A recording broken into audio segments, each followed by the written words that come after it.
Hi, everyone. Welcome to the In Trive. I am Ciera Payton, your host, and I am so excited to introduce you all to today's very first and special guest. Now, this is someone who I just adore working with, and she's just such a pleasant and amazing person. Her name is Raiyonda Vereen. Now, Raiyonda is a Howard graduate, woo, woo, woo, and she's also currently the head wardrobe and costume designer for 3 Tyler Perry series. Those include Assistant Living, Ruthless, and The Oval.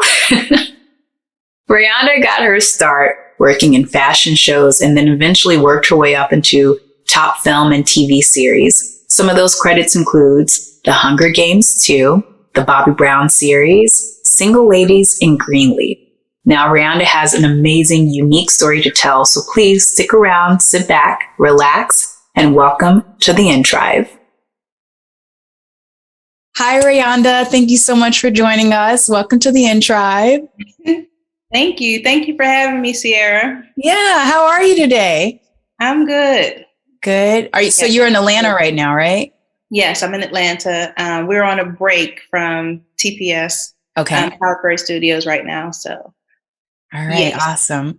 Well, as people have already heard in my intro of you, you're just so multi-talented, but one of your main things right now is that you're the head wardrobe designer for Tyler Perry Studios and a lot of the shows that are being shot there and the movies as well.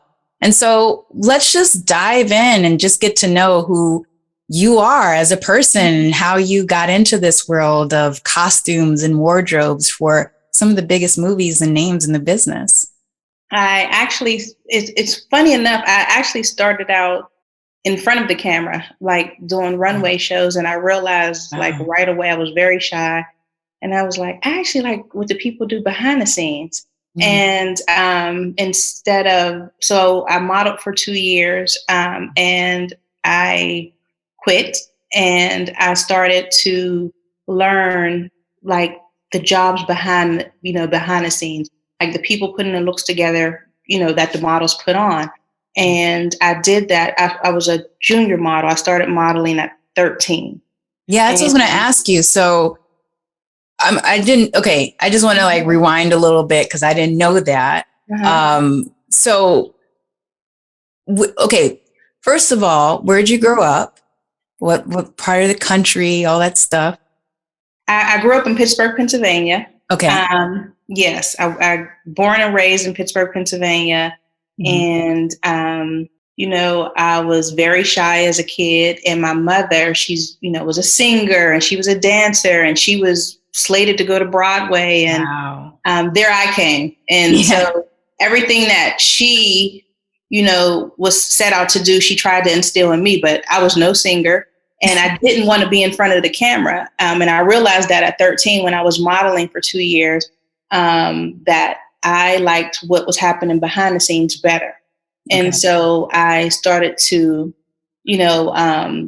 really learn like what happens behind the scenes with fashion shows. And once I went to college, I went to Howard University in Washington, D.C., and I majored in fashion. And right away, I got involved in all of the runway shows. Now at Howard, it was a little different. I worked behind the scenes and I also did some of the, the shows as well. What did you major in at Howard? I started out in fashion merchandising, and my mother made me change my major to business marketing. She said, because you can always still, graduate and go into fashion, but I feel like you need that business foundation. Yeah. And my heart wanted to just start off in fashion. But of course, I wasn't paying. I had to listen to my mother and I changed my major. But when I graduated, I went right back into working in the fashion world. Wow. Have you found that those two still kind of coincide with each other, business marketing and fashion? I would say this, it helped me from a standpoint, from the business aspect of it, not really from the creative standpoint. But I come from a creative space and I identify more with the creative than the analytical. But so I felt like it was a balance. It was a happy medium for me to graduate with a business marketing degree because that didn't come to me naturally. The creative side, that's who I am naturally. Yeah. So if I look at it in that, in that way, then it was a good idea. But if I can go over and do it all over again, I would have majored in fashion. Wow. That's so, I had no idea that. I didn't know you even went to Howard University. Like, yeah, so that's pretty cool. So from Howard, still working behind the scenes in fashion, did you end up, after you graduated from Howard, did you end up going, to New York or just straight to Atlanta? What was your journey kind of now breaking into the business? Funny enough, I was on a fence between LA and Atlanta. Okay. And really, at the time, there was more of a music industry scene in Atlanta and not a film industry scene. And for some reason, it was almost like a coin toss, and I ended up moving to Atlanta. And so when I moved to Atlanta, I took the route of, the music industry. So I started styling music videos, but I didn't start off right away. When I moved here, I started a entertainment company with 3 friends, and we were doing I wouldn't say underground shows, but we were doing more indie artists in a small venue. It was called the Tabernacle, and we had Friday nights, and we would bring indie artists to the Tabernacle. And so the booking agency that we used at the time was called Strange Fruit Films. So they had a film company, and they booked artists for shows. And I developed a relationship, a working relationship with one of the owners, and he had some music videos coming into town, and he knew that I wanted to get back into the styling side of it because that's what I did in college. Mm-hmm. And I don't think anybody should do this. What happened? You got a fake resume. Okay, all right. I had a friend who was already in the music industry, and she was like, so she told me to put all the jobs that she did, that say you did all the jobs I did. And I was like, okay, you think that's going to work? She was like, yes, because that's going to get you in the door. Your talent's going to keep you there. Wow. And funny enough, it was right. So the producer that called the owner of the company to verify my work and was like, oh, she's really good. And just so happened, this was nothing but God. He caught 2 more people in the industry that just happened to know me and was like, oh yeah, she's amazing. And they hired me for my first music video. And I ended up working in the music, styling music videos for some years and transitioning into TV commercials. And then I ended up getting contracted to do live shows with Macy's. I did 1 designer show a year. I was contracted with Saks and Nordstrom. And I ended up getting the contract with the Paramount to do fashion shows as well. Wow. So I started back where, full circle in college doing fashion shows, and I started, styling for fashion shows again in Atlanta. And then in 2000, I want to say it was 2012, I segued into TV and film and been here ever since. Wow, that's incredible. I love the story of just, creating a fake resume. I know, like you said, okay, you wouldn't advise people to do that, but sometimes, you do have to do what you have to do sometimes. Sometimes I hate to say it, but it's like survival of the fittest. And it is if you know someone who can get you in the door, it's really your talent, your work ethic. Exactly. That's what will keep you there. Mm-hmm. But I just needed a way in. Yeah. Because I do feel like in this business, it's on the acting side, to get the work, you have to be a part of the union. But in order to be a part of the union, you have to get the work. And so it's kind of like, well, what do you do? What do you do? How do you break in? How do you, do that? And so, it's hard, I guess, for actors to put fake, credits or whatever, but I did this movie. Yeah. Wait, I didn't see it. Exactly. But I would say when I was first starting out, I did, whenever I had like a movie or something, or, just like a little line or something here and there, I embellished it on my resume. I was like starring alongside so and so, in the scene with so and so. And so, but like you said, I do think that, once your foot kind of gets in the door, it's really like your talent and your work ethic that, kind of helps to lead the way. And so again, like sometimes you just kind of have to like, hype yourself up, or, just be like, hey, like I may not have done all this, but I'm going to, and just give me an opportunity. And, so, Right.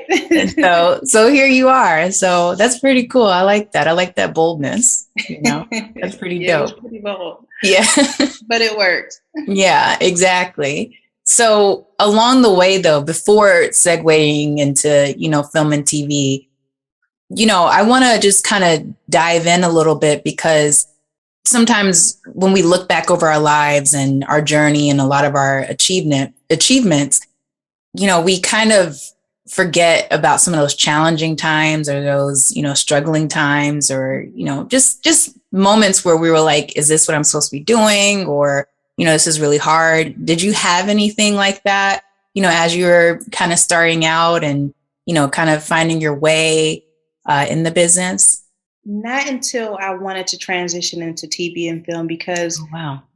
during my transition, the industry was not in Atlanta like it is now. The film industry was still in very much in LA, very much in New York. And there were only, I would say, a handful of productions here based, that were coming to Atlanta. And so there were small circles of people who worked on, projects that they took their circle of people to each, project that they went to. And so I just thought it was going to be easy to transition into, I've been styling for years now. That's an easy transition into TV. And it was very different. And it was hard as well, because they look at stylists like, you create just a cute look or a red carpet look for someone, as opposed to creating a character. Oh, wow. And they look, it is, now that I'm in it, it's two totally different things that you're bringing to the table. And I didn't see it that way. And so, yes, I got the door shut in my face a few times. And it was a TV show called Read Between the Lines. No, Sunday's Best. And then Read Between the Lines was after that. So Sunday's Best was being filmed here in Atlanta. And the designer for the show Sunday's Best, she actually went to Howard, and she didn't know me. And she seen on my resume that I went to Howard and that I was an AKA, and she was an AKA. And she was like, I'll give her a chance and give her an interview. And she said that she was big on energy, and that was the reason she hired me, along with my experience, but not my experience that I had in TV and film, because I had no, experience in TV and film besides TV commercials. And she was willing to teach me because she liked my energy. She liked my drive. She was willing to bring me on board and teach me what I needed to know to transition into TV and film. But it was not an easy road. I got the door shut in my face, quite a few times, but I wasn't willing to give up, because the music industry scene, as far as music videos, was dying down in Atlanta. So, I would get so many calls for, so many music videos, whereas though that scene was kind of going away, and then TV and film was coming to Atlanta, but it wasn't quite here, nowhere near what it is today back then. Wow.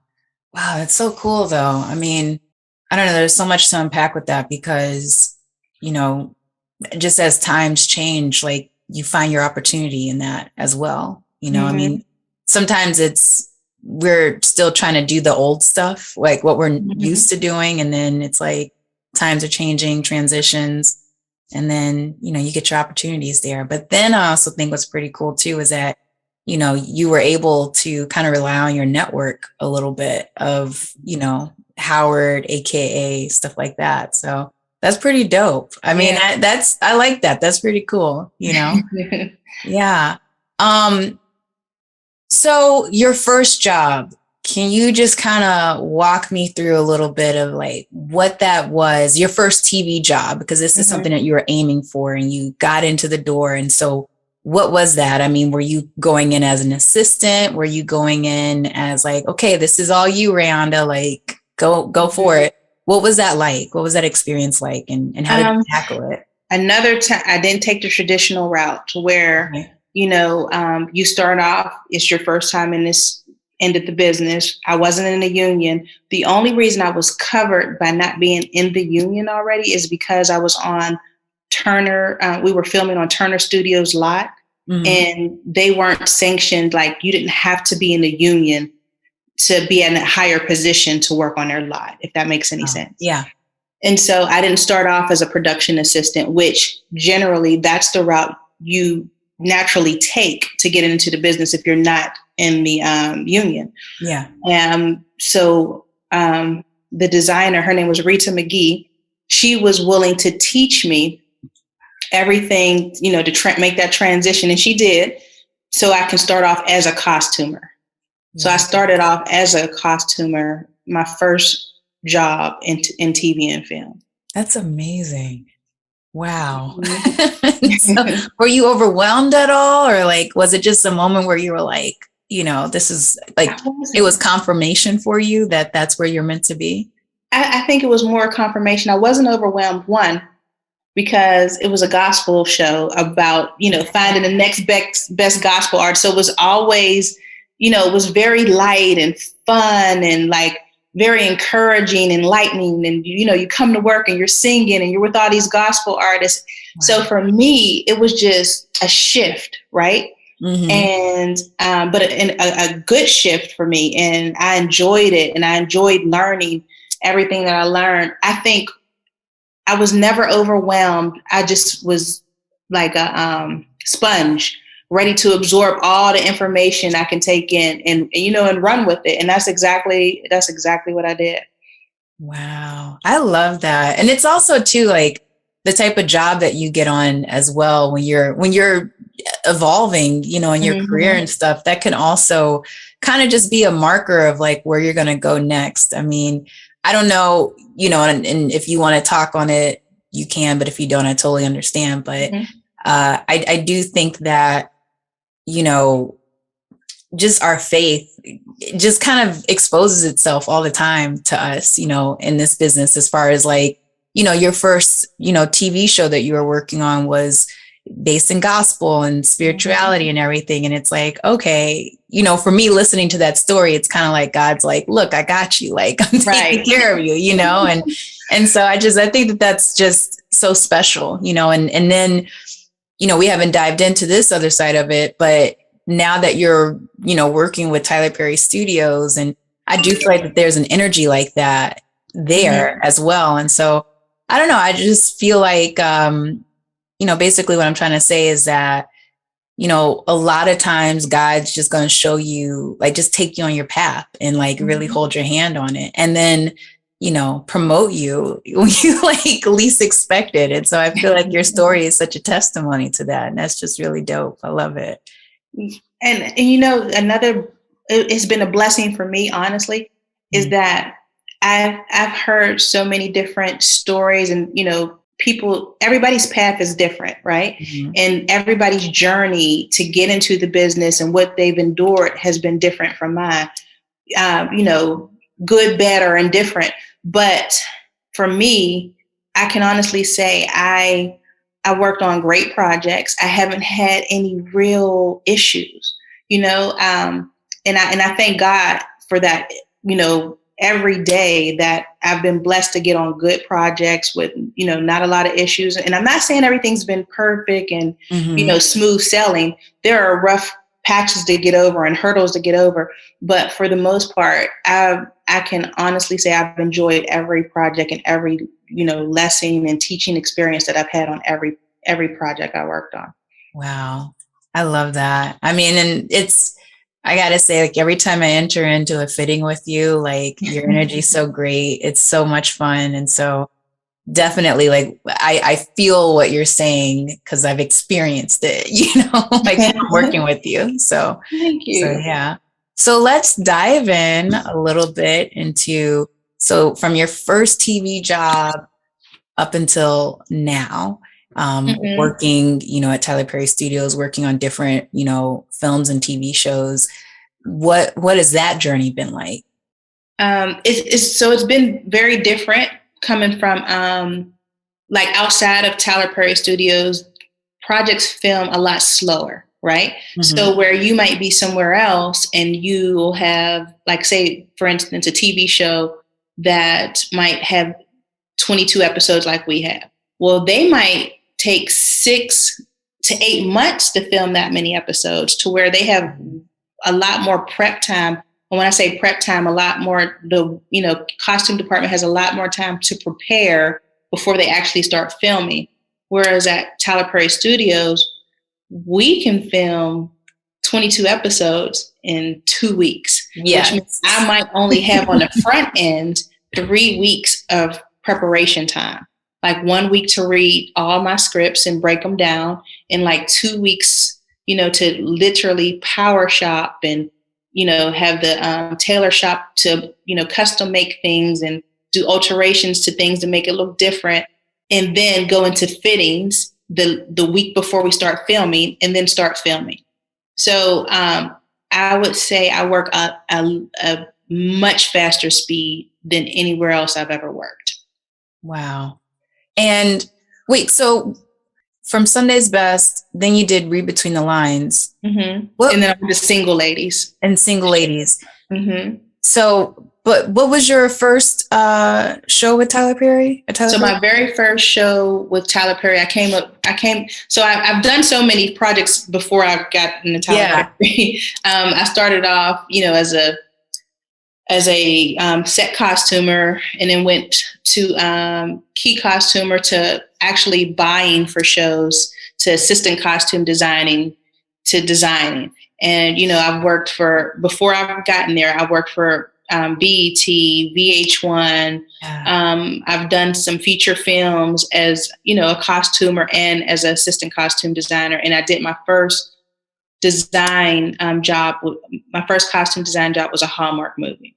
And I came over to Tyler Perry Studios as an assistant costume designer on The Have and Have Nots. Okay. So that was my first project at the studio. And my first project as a costume designer at that studio was The Oval. Wow. But I had met you, the first time I met with you was for Medea's family funeral. Yes. And I was the costume designer on that. And there's a sweater and a pair of shoes that I wish that I would have taken pictures of, that y'all put me in, because I love it. Anyway, that's a whole other story. But man, I mean, you got so much experience under your belt. And I mean, because we're going to dive into the Oval and, wardrobe, but, before we end, I definitely would love you to just talk a little bit about, just any advice that you would give for, people that, want to enter into that. So we can talk about that closer to the end, but you definitely, I mean, if for anybody, watching and listening to this, it's so inspiring. And so, and I think that there's so much opportunity right now for people to get involved in the film business and, the industry, that they need to hear this. They need to just know that it's possible to do it and dive in. So yeah, so awesome.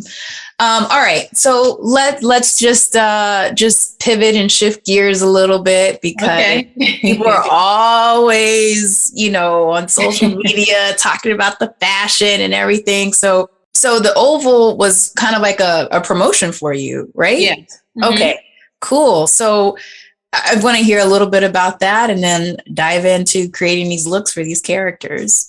So how did that promotion come about? And, what was that like for you, getting that call? Well, it was so many shows taking place at the studio so quickly, because the studio was expanding. Yeah. And Crystal Hazlett was the designer at the time for, for a lot of the things that were happening at the studio. And there were so many projects that were about to happen simultaneously. And they knew that we have to have 2 costume designers instead of just 1 costume designer. Mm-hmm. And so that's, you know, and they knew my work ethic, and, you know, it was us as a team, her and I as a team, designing, you know, the shows that she was actually the lead costume designer on. And that's when it was time for us to split. And, you know, she did the first season of Sisters, and then I did the first season of Oval. So 2 new shows happened, and simultaneously we had to split, you know, and she did Sisters, and I got the Oval. Wow. Okay. Yeah. Cause I do remember the 2 different costume areas and stuff. Mm-hmm. And I mean, I remember that, just feeling like there was just a new just energy and momentum happening at the studio. And so I'm so glad that, you know, you got to take on the Oval, because it's been great. I mean, like yeah. Everybody just loves all the looks and everything. I mean, you've been crushing it. And so thank you for making us look good. Hey, listen, this is a beautiful cast, and it's fun, you know, and for me, it's like I get the best of both worlds with the Oval, right? Because I get to show, you know, more tailored suits and, you know, nice dresses. And then I still have, you know, Sharon, who I dress more eclectic and earthy, you know. So it's like I get to dress each character differently. And then Jason, he's dark and more goth, like. Yeah. So I love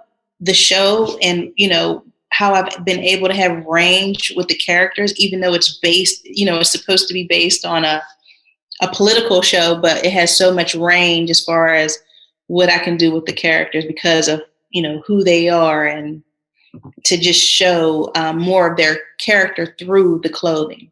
Yeah. Yeah. So walk us through that. Okay. So you get the scripts. I think season 1, we had 25 scripts, and I don't know how many characters we started off with, but a million. Yeah, I know, right? I'm like, how many series right now? No, the Oval has the most characters. Yeah, I was wondering that. It feels like that. So, but all the Queen's Men feels like they have a lot of characters too. They do, but the Oval still has the most. We do. There's a lot of us.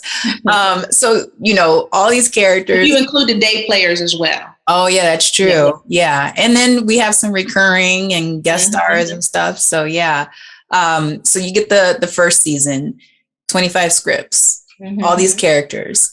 Walk us through your process. How do you just sit down and start saying, okay, this person's going to wear this person's going to wear this? Like, what is that process like for you?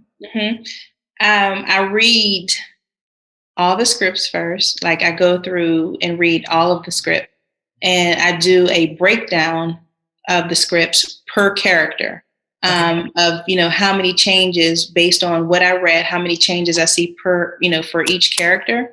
And then as far as developing the character, I go based off of Mr. Perry's writing. I really dive deep into, okay, how did he write this character, and who is this, you know, character in life, and what they do for a living, and, you know, who are they associated with, and then, you know, does the language and the dialogue seem dark? And so all of those things play a part. And then I actually honestly look up who the person is in real life. Nice. Because it gives me, you know, skin tone, body, silhouette. That helps me shape the character and how I want to develop that character's style as well. And like, let's take Lily, for instance. You know, Lily is married to the chief of staff, and she is a fashion designer. And so I knew automatically when I looked at your picture, Ciera, and I was like, oh, wow. And, you know, she's tall and thin, and she's model-like body. And so I automatically knew I already wanted to dress you more, you know, high-end. And not saying that everything that I put you in is a high-end brand, but you can take something that's, you know, middle range price and make it look high-end by the way you tailor it. Yeah. The way it fits on you, and the material, like all of those things, and the cut, all of those things make a difference in something looking just right off the rack, as opposed to being tailored and structured to your body. It can make something that was $60 look like it was $600. Wow. Yeah, that's true. Because like there's some things whenever we're, trying on clothes and stuff, I'm like, wait, where is this from? I'm like, let me go order this online right now, But then, you hit me with those Louboutins sometimes. And I'm like, all right. Yeah, everything's not cheap. Yeah, exactly. I'd be like, okay, I'm going to have to sneak these and take these on home with me. So, but no, one of the things I did want to just touch on a little bit, speaking about Lily and just, creating the looks for the characters, what I do appreciate about you is your just overall openness to, collaborate. And I'm sure, not every actor is the same. And, probably some people are more picky than others, or more, I don't know, more rigid, I guess, or some don't care at all. But, I would say I love, and maybe I'm wrong, but I do love like the way that you and I collaborate sometimes on the looks. I mean, you definitely like bring the looks and the vision and everything. And I just think it's so funny that early on in my mind for Lily, I was thinking of someone like Vera Wang, who's just always in skinny jeans and like ballet flats and like a tank top. And so I was like, I think that's what she's going to look like. Like you hit me with that red dress in season 1. And I was like, oh, okay. She's fabulous. Okay. Yeah. And so it was cool though, to kind of, just talk about that and explore that rather than it being like, this is Ciera's way or this is Raiyonda's way. Mm-hmm. And so what is that? How important is that for you to just be able to have an open mind and collaborate with the artists and the characters that you dress? And so one of the biggest things about me, honestly, is that I want, along with me doing my job and trying to bring my creative, whatever I have in my creative vision to life, I also want to make the actor feel comfortable. You know what I mean? Because you, as an actress, you have to make the character believable. You have to be comfortable with whatever you're wearing as well. So I feel like for my process, it's very important for me to make sure, like, you're comfortable and you're not in something uncomfortable, because there are different things that make somebody comfortable, believe it or not. Like some people don't like their arms out. Some people don't like their legs out. Some people don't like, very short skirt. So I take all of that stuff into consideration. Even fabrics, a lot of people can't wear wool, and, some people don't like anything that might itch so I take things like that into consideration, because it helps you when you're wearing it to really bring out your character. Yeah, it does. I gotta say, I mean, I feel like Lily is one of the first characters I ever played that, was more high fashion. And so, in my day-to-day life, aside from like going to events, I mean, I'm very just like casual, laid back. And so, when I put on those outfits that you've, designed and curated, I do feel just like I feel more like the character, I definitely feel like, oh, okay. Yeah, I am a fashion designer. Yeah. I'm married to the chief of staff. And so, I like that because it just helps to elevate and just really create the character even more. And so, definitely your intentions with that, it's happening. I feel it. So yeah. Good. Yeah. So let's talk about, do you have any favorite looks from the Oval so far? So I actually do. It just aired, season 3, getting back at, what was that? Episode 12 aired on Tuesday. Yeah. And even with, so one of my favorite looks for you is the black and white look, the cape jacket. Oh yeah. The leather wrap belt. I love that look. I had to run out and go buy that, by the way. Yeah, I haven't worn it yet. but I love it. I just honestly feel like there are some looks that I put on you that are classics. And that look is like, for me, I feel like it's a classic look. Yeah. Another look I liked was on Victoria, the yellow dress that she just wore. It was an Oscar de la Renta dress.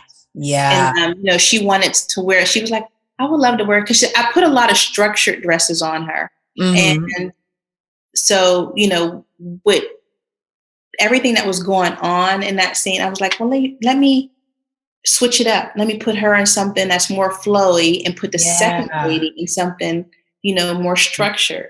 And so, I loved what I put the second lady in as well. That's beautiful. That was a custom piece that I rented from a showroom. Wow. Yes, the dress that she had on.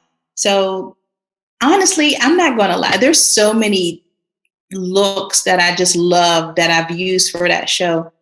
Even for Nancy, one of the things that I love for her that people went absolutely crazy about the first time I put her in some sexy lingerie. It was a black lace bodysuit from Victoria's Secret with a black robe. And, she felt sexy in her, coming into Nancy and her character and what she had to do in that scene. And so, I love that. Yeah, that was beautiful too. Like I did like that too. And you do, I mean, with all the lingerie and nightgowns and stuff, like they're very beautiful, and just, I feel like, super feminine and everything when I'm wearing them. But when I see everybody else in it too, I mean, just very, very beautiful. I mean, there was one that I liked that I put on you too, was it was a fuchsia La Perla wrap silk robe. It was like a robe dress. I thought that was very pretty. Yeah, that's beautiful. I mean, everything, I'm like, I kind of look back and I'm like, man, I should have taken pictures of this and, create like a list so I could go out shopping or something, Like, I love that there was that hot pink kind of blazer dress too. That was that season 2 or was that season 3? I don't know, but just beautiful. And I also I have to shout out the men as well. Like, how to dress them really well. Yeah. Donald is dressed every time he puts on a suit. Even he was like, I just get into character. Yeah. And I love dressing, I love dressing the men too. And sometimes it's so many men in suits. I try to make them look, different. Like I put Hunter in more 3-piece suits now, to show the elevation of his character and, and everything that he's doing besides taking meetings. Yeah. And then with Donald, I love to put Donald in more earth tone suits, and I always give him a pocket square to finish him off for the most part. Yeah, I love that. And even one time I think you put both of them, Donald and Kyle, in like leather jackets or something. I can't remember. Yes, when he was leaving the White House. Yeah, I was like, okay. Like, I saw them walking around. I was like, all right, that looks good too. So yeah, but you're so just incredibly creatively talented and such a wonderful person to work with. And I'm just so just thankful and blessed that we get to work with each other. And I just think it's so cool too that, the fans of the show love, the characters and what they look like and what they're wearing. And so much of that is, again, kudos to you. And so thank you, Raiyonda, for all of that. So, yeah. So real quick, before we end, would you mind just talking a little bit about any advice at all that you would give to just people who want to, explore this part of the business and get into it? I would honestly say don't be shy. If you're at an event and you meet someone who you admire, who's in the business, someone that you would like to work with, closed mouth does not get fed. That's number one.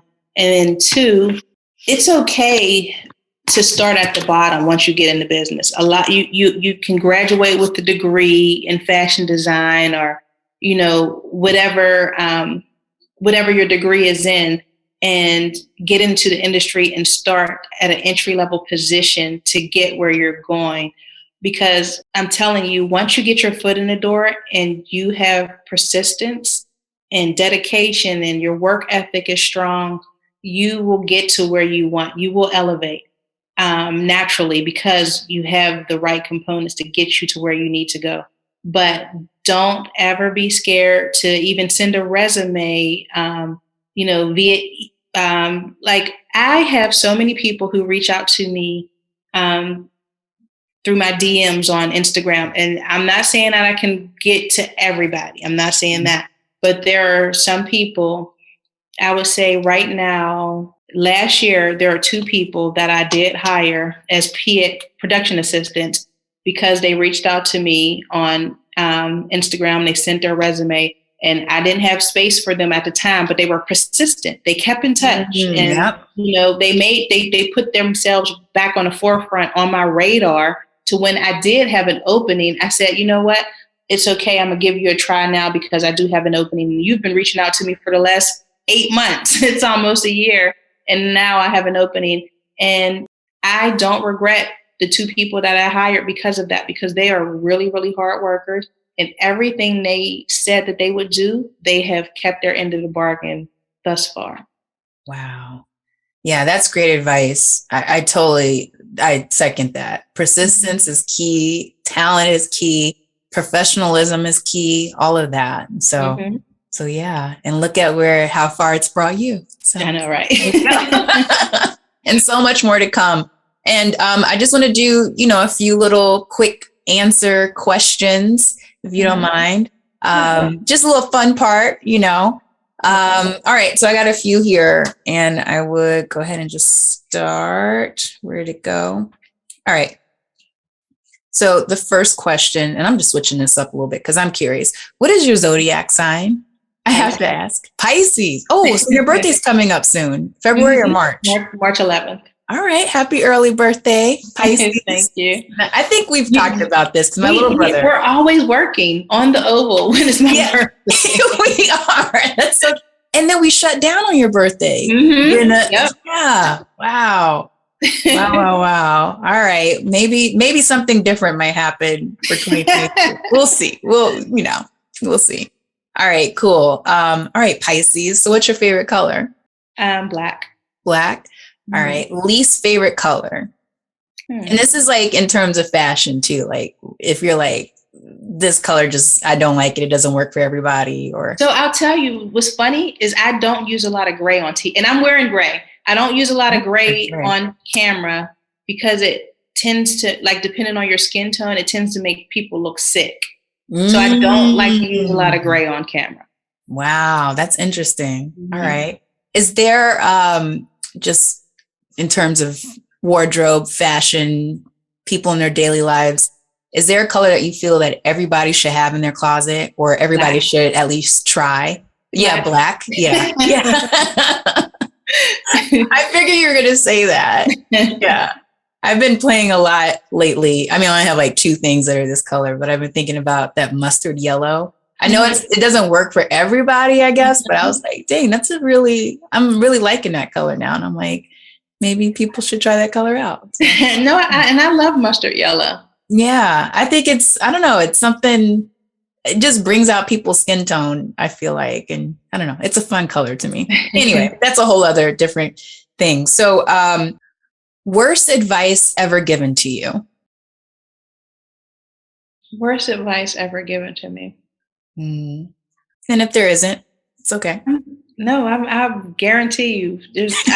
I will pass this question up and I'll think about it and say, I've been given some bad advice. I'm just trying to do the worst. Even though people mean well, you're like, that's not good advice right now. Right. We'll come back to that question at the end. Yeah, we can come back to it. Well, on the other end of it, any best advice given to you? And it could be business, industry related, or, just life related. Always go after what you want. Nothing is out of your reach as long as you believe that it's not out of your reach, it's not out of your reach. So anything you want out of life, I think the sky is honestly the limit. And there are so many people that let fear get in the way of what they truly want. And that is your worst enemy. Yeah. Anything you want out of life, go after it. And that's honestly the best advice that I've gotten, because I knew even going to college that I never wanted to work a 9 to 5, because that's just not who I was even growing up. But and so I'm blessed because that's not what I wanted for myself, that I never had to work a 9 to 5 ever in my life, except in college. Yeah. When it wasn't really a 9 to 5, it was, whenever I could work. Yeah. But so I think anything that you desire out of life, just go after what you want. Wow. And that's what advice was given to me. And I think I've taken that, and that's how I've structured like what I want out of life. I just go after it. Yeah, you've definitely embodied that. And then it's like, look, who we're in company with Mr. Perry. I mean, he's also like a living embodiment of that as well. So definitely, I love it. Like we're all seeing that and experiencing that, and it's true. I kind of feel like you've already answered this, but if you weren't doing this, designing wardrobes and living out your dreams, is there something else you would be doing? Yes. I would probably be a real estate developer. Really? Yes. I'm fascinated by like architecture and, the process of, just breaking ground on a home to the whole process of it being built. So I would probably be a real estate developer. Oh, wow. That stuff is fascinating to me too. I watch like YouTube videos and stuff on that sometimes, just see how like some homes are designed. So that's cool. I mean, but it feels like it goes hand in hand too with, just you have that artistic creative eye, of putting things together, whether it's on, people's bodies or homes, like I can totally see that. So yeah, cool. Awesome. All right. My last 2, is there a dream project of yours that you would love to be a part of? And is there a dream talent, like actor or artist, musician that you would love to dress and work with? I would love to do a futuristic movie. Ooh. Some type of futuristic movie. And, I don't know what movie that might be, but I'd love to do something in that realm. And I would love to work with Denzel Washington. Oh, yes. And Kate Winslet. Oh, wow. Yeah. Yeah. I mean, because they both just bring so much to the table with their characters. And so anything that, I don't know. Yeah. Anything that they would work on would be incredible to dress. I could only imagine. Yeah. Okay. All right. We'll put that out in the universe. It's that could totally happen. Why not? Right. Get that call. Who knows? You know what I mean? So yeah. Oh, that would be awesome. Oh, Raiyonda, this was amazing. Thank you again. I enjoyed it. Yeah. Is there anything that you want to touch on that, if you're like, man, I really wanted to talk about this and we didn't cover it, anything before we close out? And I did it at a very, when I was really young, early 20s, they told me that I should make sure that being that I was coming into being a stylist and I was 22 years old, that I needed to keep up an appearance, to match what I'm doing. Mm-hmm. And so at 22, I went out and signed a lease for a Mercedes because I felt like I needed to keep up with the image of a stylist. Oh no. I mean, how did that pan out? It made me work a lot harder. Yeah. And so nothing happened. The car was never, repossessed or anything crazy. It just made me work 10 times harder. And so that's not my philosophy. I live, I make good money, but I live below because I never want to live above my means ever again in life. Hello. Yes. That was the worst advice ever. Oh man, that's that. But I'm glad that you shared that though, because I do feel like so many people in this business do feel that pressure, especially with social media and Oh my everything, goodness, we you know? yes, and Yeah. it's probably 10 times worse because of the times that we live in now are so everything's so media driven and picture driven, and Mhm. the best of everything. So Yeah. people probably feel so much pressure to keep up. Yep. And we don't have to, especially Mhm. nowadays. We're all on Zoom. So, Right. so, but thank you for sharing that. Can you tell people where to find you on social media or your website or any Mhm. other platforms? Yes. So you can find me on Instagram, and it's just my first name, Raiyonda. That's my handle, at Raiyonda, Raiyonda. And I don't know if you know this, I have an online boutique. Yes, I have an Tell online us, tell us women's about that. boutique. Yes. It's women's clothing, and I use pieces in the different shows, but it's an online boutique called shopwitchbitch.com. I like that.